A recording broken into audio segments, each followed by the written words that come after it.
Julia. Hi, Philippe. How are you? Very well. Good to see you. Good to see you. Australia and Singapore and Japan and New Zealand and Chile that are the countries. Our approach to trade is to be responsive. Since CETA is coming into force, so our trade agreement, we've seen a 65% growth between trade between Canada and the European Union. We have seen two-way foreign direct investment in the order of about $445 billion. And what we actually talked about was, what can we do better? What can we do more?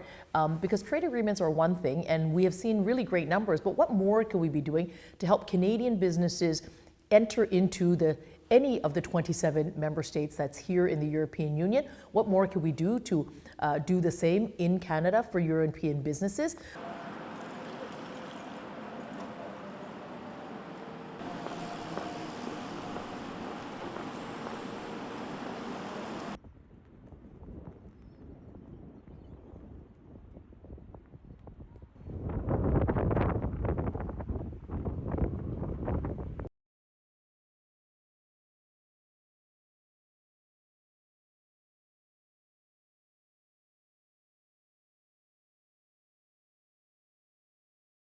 You enacted the digital services tax. The U.S. has complained about it. We are pleased that tariffs for now have been paused through the work between Prime Minister Trudeau and President Trump, and the work that Canada will continue to do to advocate against the tariffs will be what we are doing. Tariffs, as I say to my American friends, colleagues, trading partner, is that tariffs really make life more expensive for Americans at the grocery store, at the pumps, and that essentially they add up to a tax for Americans. We will continue to do that work. Dr. Ngozi, but obviously a potential. And the reason it's so important to them is because they rely on rules.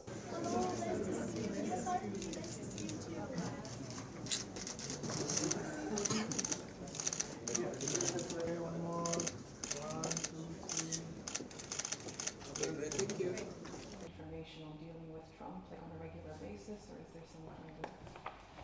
We did Indonesia in December. We are at the table with the countries in Southeast Asia, so the Association of Southeast Nations. I took a very large delegation of Canadian businesses to the Philippines in December, to Indonesia, to markets like Vietnam, Malaysia, Japan, Korea. So Canadian businesses are excited to get into these markets, and they have a government that is very seized at, helping their growth into these markets. And it's really important for Canada because we are a trading country. We have always been a trading country. 1 out of 6 jobs in Canada is related to trade. 2/3 of our economy is related to trade. And when you look at markets, when you look at Canada's Indo-Pacific strategy and our commitment to grow into markets that are among the fastest growing in the world, that's what Canada has been doing, and we'll keep doing that.